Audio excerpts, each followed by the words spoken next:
Ocasio-Cortez from New York. Thank you, Mr. Chair. Just to address briefly, quickly, that moment about privilege and all of this that we're seeing here. It was a very beautiful speech by the gentlelady, who, as she mentioned, was helped lead on the now majority side, the Civil Rights and Civil Liberties Subcommittee. But I think it's so exemplary of the point that she also oversaw the elimination of the Civil Rights Subcommittee on this committee, which really kind of gives the whole game away. We show up, we give speeches, we give flowery words, but at the end of the day, participate in the structural erosion of the rights and representation of people that are marginalized, women, people of color, people that just need to see their due process and civil liberties protected in this country. But I will move on. As also the Republican side had mentioned in their many raisings of the January 6th committee, that it's not just Hunter Biden, you, me, any individual subject to equal treatment under the law, to be held up to accountability under the law, but it is also these committees and this committee that is subject to oversight and law. We must comply with the law here as well. Now, I may be one of the very few people that actually believes in Congress, in this country. But I do, and many of us do here.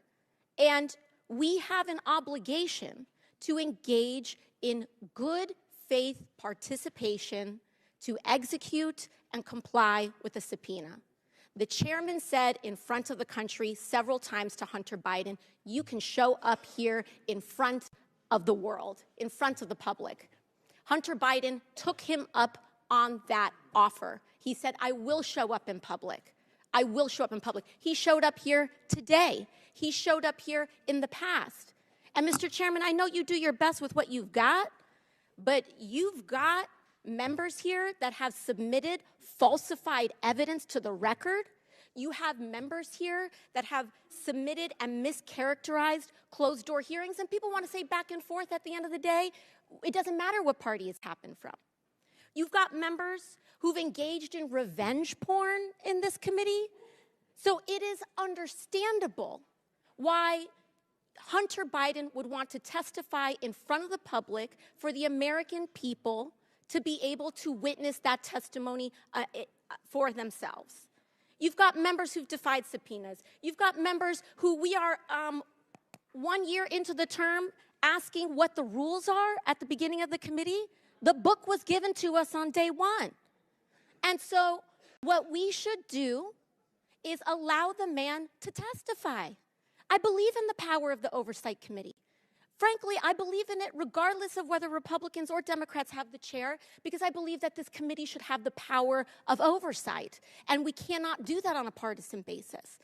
And so for that, I implore this committee to allow Hunter Biden to testify publicly. I implore and I ask for that to happen. And we cannot do that by getting engaged in this back and forth on a defiance of the subpoena. Let him comply. Let him do it today. Let him do it tomorrow. But let the man do it. And with that, I yield back to the ranking member. Thank you, Ms. Ocasio-Cortez. I think you went right to the heart of the issue here.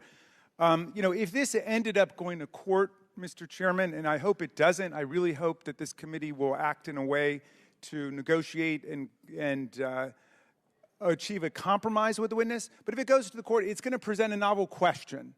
What happens when a committee represented by its distinguished chairman goes out in public and repeatedly invites and challenges a witness to come before the committee, and then that witness gives the answer, yes, I will come in?